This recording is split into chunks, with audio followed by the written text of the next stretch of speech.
குறுகிய கால வருகை மேற்கொண்டு மலேசியா வந்துள்ள இசைப்புயல் ஏ.ஆர். ரஹ்மான் இன்று நாடாளுமன்றத்தில் பிரதமர் டத்தோஸ்ரீ அன்வார் இப்ராஹிமை மரியாதை நிமித்தம் சென்று கண்டார்.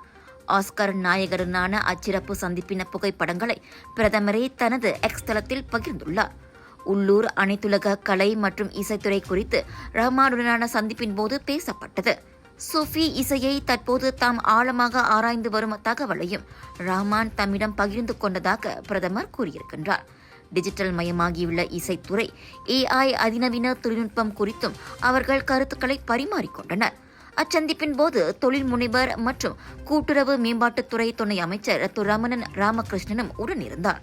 ஜூலை 27 புக்கிட் ஜாலில் தேசிய அரங்கில் நடைபெறவிருக்கும் தனது மாபெரும் கலை நிகழ்ச்சியில் சிறப்பு விருந்தினராக பங்கேற்குமாறு டத்தோஸ்ரீ அன்வாருக்கு இசைப்புயல் அழைப்பு விடுத்ததாகவும் டத்தோ ரமணன் கூறியுள்ளார்.